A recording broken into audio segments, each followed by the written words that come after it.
ये कहानी मुझे मेरी दादी ने सुनाई थी। मेरी दादी एक छोटे से गांव में रहती थी। ऐसा कहा जाता है उस गांव में भूतिया चुड़ैल रहती है, और ऐसा ही भूतिया चुड़ैल से मेरी दादी का सामना हुआ। वो एक चुड़ैल खुले बालों और भयानक डरावने चेहरे वाली चुड़ैल थी। सर्दियों का समय था, बहुत ज्यादा ठंड थी। पूरे गांव में कोहरा छाया हुआ था। मेरे दादा एक बड़े ऑफिसर थे जो रोज की तरह दफ्तर से काम खत्म करके घर लौट रहे थे। घर वाले रास्ते में बाजार आता था जहाँ मेरे दादाजी सामान लेने के लिए रुके, और उनके बाकी सारे कर्मचारी चले गए। मेरे दादाजी बाजार में सामान लेने की वजह से पीछे रह गए। सामान लेते लेते दादाजी को पता नहीं चला कि शाम कब हो गई। जब दादाजी ने घड़ी देखी तो पता चला आज तो बहुत लेट हो गया, घर पहुंचने में बहुत देर हो जाएगी। तो दादाजी ने सोचा कि जंगल के रास्ते से चला जाता हूँ, जल्दी पहुंच जाऊंगा।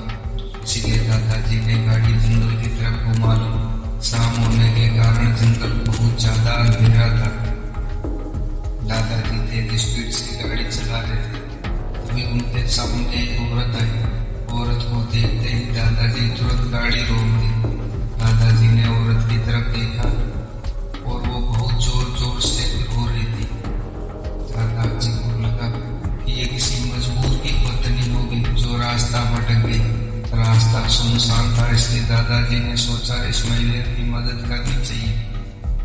उन्होंने महिला से पूछा कि वो इस जंगल में अकेले क्या कर रही थी, लेकिन महिला ने कोई जवाब नहीं दिया, जोर जोर से रोती रही। ऐसा लग रहा था कि सारा जंगल उस महिला के रोने की आवाज से गूंज रहा है। दादाजी ने पूछा आपका घर कहाँ है? फिर वो महिला कुछ नहीं बोली। दादाजी ने उसको बोला तुम मेरे साथ मेरे घर चलो। जिसके बाद वो दादाजी के साथ चलने के लिए मान गई। दादाजी के पीछे वाली सीट पर बैठ गई। गाँव में घूंघट का रिवाज होता है, जिसके कारण उस महिला ने अपने सर पर घूंघट ओढ़ रखा था और उसका चेहरा ढका हुआ था।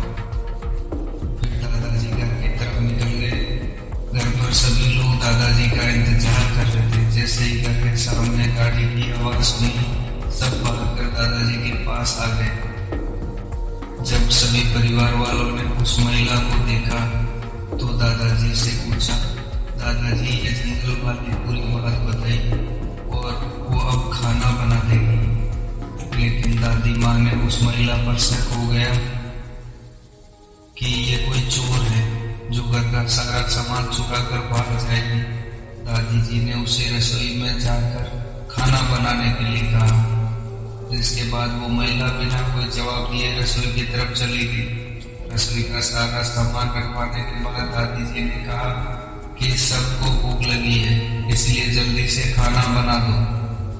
दादी ने उसे रसोई में भेज दिया, लेकिन उनका मन अभी भी शांत नहीं था।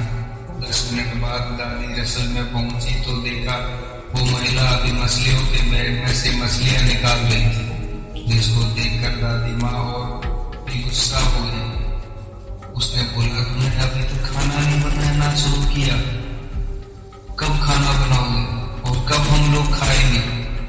उस महिला का चेहरा अभी भी घूंघट से ढका हुआ था, इसलिए दादी ने उसका चेहरा भी नहीं देखा। दादी माँ ने उसका चेहरा देखने की कोशिश की, लेकिन उसका चेहरा नहीं देख पाई। दादी माँ ने बोला कि जरूरत हो तो बुला लेना, लेकिन फिर वो महिला कुछ नहीं बोली। दादी माँ को लगा शायद अनजान लोगों की वजह से वो झिझक रही है। बाद में दादी माँ चली गई। रसोई में अजीब गरीब आवाजें आ रही थी। 10-15 मिनट बाद दादी रसोई में आई तो रसोई का नजारा देखकर दादी माँ बहुत डर गई। मुझे पैर पूरी जमीन पर जम गई। दादी माँ के गले से आवाज नहीं निकल रही थी। दादी माँ ने देखा कि वो महिला रसोई में बैठकर कच्ची मछलियां खा रही थी। रसोई में मांस हड्डियों के टुकड़े बिखरे हुए थे। उस महिला का घूंघट भी सर पर नहीं था। उसका चेहरा बहुत ही डरावना, लंबे काले काले बड़े बड़े नाखून और चुड़ैल लग रहे थे। वो चुड़ैल मछली खाने में इतनी मगन थी कि दादी माँ पर उस चुड़ैल का ध्यान ही नहीं गया। दादी माँ जोर से चिल्ला भी नहीं पाई। दादी माँ को लगा कि वह और ज्यादा भयानक ना हो जाए। दादी माँ एक थाल उठाया और वो चूल्हे से जलता हुआ कोयला लेकर उस चुड़ैल की तरफ दौड़ पड़ी। दादी माँ ने वो कोयला चुड़ैल पर फेंक दिया। आग की वजह से वो चुड़ैल जोर जोर से आवाज निकालने लगी। चुड़ैल की आवाज सुनकर सारा घर इकट्ठा हो गया। चुड़ैल की आवाज इतनी तेज थी कि आसपास के लोग अपने अपने घरों से बाहर आ गए। सभी ने चुड़ैल को देखा। चुड़ैल लोगों को देखकर गांव से जंगल की तरफ भाग गए। पूरे गांव के लोग चुड़ैल के डर से कांप रहे थे और सभी मेरी दादी की प्रशंसा कर रहे थे। उन्होंने सही समय पर चुड़ैल को भगा दिया। यदि चुड़ैल को नहीं भगाया होता आज बहुत सारे कामों को खत्म कर देते। थैंक यू दोस्तों। कैसी लगी मेरी कहानी? अच्छी लगी तो लाइक शेयर सब्सक्राइब